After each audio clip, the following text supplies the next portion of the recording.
తిరుపతిలో అలిపిరి పోలీసుల తీరు మరోసారి వివాదాస్పదమైంది. ఓ సివిల్ పంచాయతీ విషయమై స్థానిక ఎస్ఐ రాజేష్ తనను చిత్రహింసలకు గురి చేస్తున్నాడంటూ ఎర్రమిట్టకు చెందిన చిన్న అనే వ్యక్తి ఆత్మహత్యాయత్నం చేసుకున్నాడు.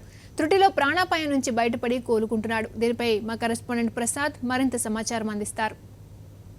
సివిల్ పంచాయతీలో అకారణంగా జోక్యం చేసుకున్న అలిపిరి పోలీసులు ఎర్రమిట్టకు సంబంధించిన చిన్న అనే వ్యక్తిని చిత్రహింసలకు గురి చేశారు. వారం రోజుల పాటు పోలీస్ స్టేషన్లో తిప్పించుకొని హింసలకు గురి చేయడం జరిగింది. అతని సతీమణి సైతం లైంగిక వేధింపులు చేశారు. ప్రధానంగా ఆరోపణలు ఎదుర్కొంటున్నారు ఎస్ఐ రాజేష్. ప్రస్తుతం బాధితుడు ఆత్మహత్యాయత్నానికి పాల్పడి ప్రస్తుతం చిన్న తిరుపతి రుయా ఆసుపత్రిలో చికిత్స పొందుతున్నాడు. అసలు ఏం జరిగింది, ఎందుకు నిన్ను పోలీసులు? సార్ ఏం జరిగిందో ఏమో కానీ తెలియదు, కానీ ఎస్ఐ సార్ మాత్రం డైలీ రమ్మంటాడు. పొద్దున్న పోవాలి, నైట్ 10:30కి రావాలి సార్. నేను ఎందుకు తీసుకొస్తున్నారు ఏమి సార్ అంటే, మీ మాదిరి వేరే వాళ్ళు చెప్పినారు, నిన్ను ఊరిని పిలుచుకొని కూర్చోబెడుతున్నాము, నువ్వు మళ్ళీ వెళ్ళిపోదావు అని అంటాడు. కానీ ఎందుకు ఏమి సార్, కేసు ఏమైనా ఉంటే కేసు పెట్టి లోపల పంపించేయండి అంటే ఏమి చెప్పడు, ఏమి అసలు సమాధానం లేదు. అసలు చెప్పడు సార్. అసలు నువ్వు రావాలి, నువ్వు డైలీ రావాలి, ఇక్కడ ఉండాలి, కూర్చొని పోవాలి, బయటికి నేను పిలుస్తున్నాను, నువ్వు రావాలి అంటాడు. నేను ఒక్కరినైనా పర్లేదు సార్, మా ఫ్యామిలీని కూడా పిలిపించి మా మిస్సెస్ని కూర్చోబెట్టి ఏమేమో మాట్లాడతాడు.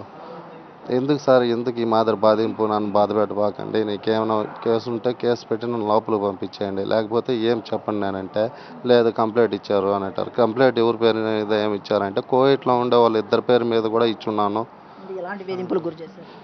ఇలాంటి వేధింపులే సార్. వాళ్ళు ఎవరో మున్సిపాలిటీ వాళ్ళు ఎవరో గోడ కొట్టేసిపోయినారనేసి మళ్ళీ మున్సిపాలిటీ మేడం కాడికి పోయి నెంబర్ తెచ్చి వాళ్ళతో మాట్లాడిచ్చాను.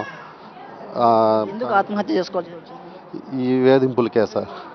డైలీ పిలిచి అక్కడికి పిలిపించి ఎట్లా అంటే అట్లా మాట్లాడేది, కొట్టం వచ్చేది. నా పేరు సుభాష్ని సార్, మేము ఉండేది ఎర్రమిట్ట. 2.5 సంవత్సరం క్రితం వేరే గొడవ అయింది. ఆ గొడవతో మేము ఇల్లు వదిలిపెట్టేసి వేరే దగ్గర రెంటుకుంటున్నాము. ఎస్ఐ రాజేష్ సారు మాటికి పిలిచేది, మా ఆయన్ని ఏదైనా తిట్టేది, నన్ను ఏదైనా అసభ్యకరంగా మాట్లాడడము. నెక్స్ట్ వచ్చి మేము మా ఇంటికి వెళ్తామంటే, వద్దమ్మా గొడవ కదా, మీరు బయట ఉండండి ఎంతసేపు, ఇప్పటికీ 2.5 సంవత్సరం అవుతా అంటే నా ఇంటికి నన్ను పోనీయకుండా, నా బిడ్డలు నేను హాస్టల్లో పెట్టి, నా భర్త పని చేసుకొని కూలి పని చేసుకొని బతుకుతున్నాను, ఇండ్లలో పాచి పని చేసుకొని బతుకుతున్నాను. నన్ను చాలా టార్చర్ పెడుతున్నాడు ఎస్ఐ రాజేష్ సారు. తర్వాత సిఐ గారు చెప్పినారు, మా కంప్లైంట్ వచ్చిందని చెప్పి మాటికి ఎప్పుడు పోలీస్ స్టేషన్ పిలిస్తే నేను అప్పుడంతా రావాలి. నేను అప్పుడంతా పోలీస్ స్టేషన్కి వచ్చేట్టుగా మమ్మల్ని సాధించి ఏమంటున్నాడు సార్, మా ఆయన్ని తిడతాడు, నన్ను తిడతా ఉన్నాడు సార్. ఏమంటే అవి, నువ్వు ఇంట్లో ఉండొద్దన్నా, నువ్వు ఎందుకు ఉంటావు, నువ్వు ఎందుకు పోతావు, ఈ గొడవ నీకు తెలుసు కదా, మేము వేరే కంప్లైంట్ వస్తే గుడ్డలు ఇప్పి కొడతాము అనేసి అని అంటాడు. చిటికలు వేస్తాడు. అంటే లైంగికంగా వేధించాడు. 2-3 సార్లు బాగా ఇబ్బంది పెట్టేస్తాడు సార్. ఏదంటే అది తిట్టేది, బూతులు తిట్టడము, గుడ్డలిప్పి కొడతాను, జుట్టు బట్టి లాక్కుపోతాను అనడము, అలాంటి మాటలు భరించలేక నేను బయట రెంటుకుంటున్నాను సార్. మా ఇల్లు వదిలేసి నేను 2.5 సంవత్సరం అవుతాను మేము ఇల్లు వదిలేసి.